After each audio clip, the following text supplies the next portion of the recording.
on est tous convaincus que les outils de l'EFC, que le regard nous permettent de porter sur nos activités sont les bonnes questions pour repenser nos modèles. Et il y a une énergie de dingue entre tous ceux qui sont présents aujourd'hui qui vraiment est très moteur.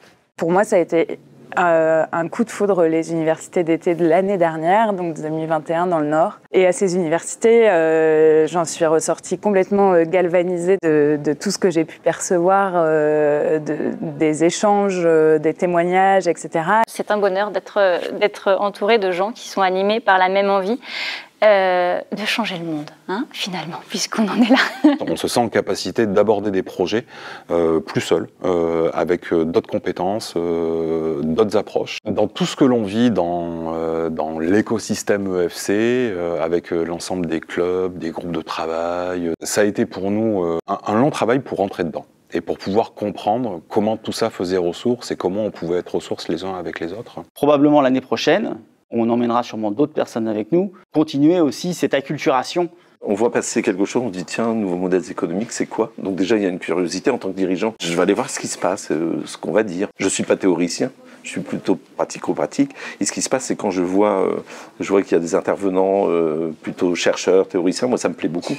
Et donc j'ai besoin de me nourrir de ces gens-là. C'est effectivement très plaisant de voir incarner ce dont on nous parle en formation depuis un moment. Il y a plein de gens qui disent mais ça met des mots sur ce qu'on fait en fait, sur les pratiques qu'on a. La question que je me pose en tant que président, c'est comment on utilise cette énergie pour la transmettre à ceux qui ne sont pas forcément formés, mais qui ont quand même envie de bouger. On sait que ça va produire énormément d'effets dans le temps, et ça pour nous c'est très rassurant. L'ADEME aide l'Institut de différentes façons. Les universités, c'est un superbe exemple, tant sur le contenu que sur les personnes présentes. Ça permet aussi d'apporter d'autres profils. On parlait de communauté d'accompagnateurs, mais aussi de chercheurs.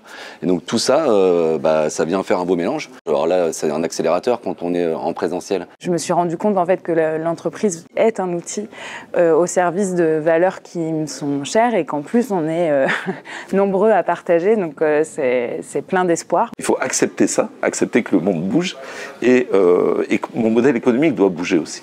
C'est important pour moi de comprendre ce qu'est l'EFC, toujours réfléchir un peu autrement, se mettre un peu hors de sa zone de confort pour réfléchir à demain. L'EFC, c'est une voix qui parle à des entrepreneurs, c'est une voix qui apporte des concepts stratégiques, opérationnels. C'est des concepts qui émanent du terrain, de l'action, du labeur, de la sueur. Certes, peut-être montés en généralité, mais qui sont arrimés à des réalités.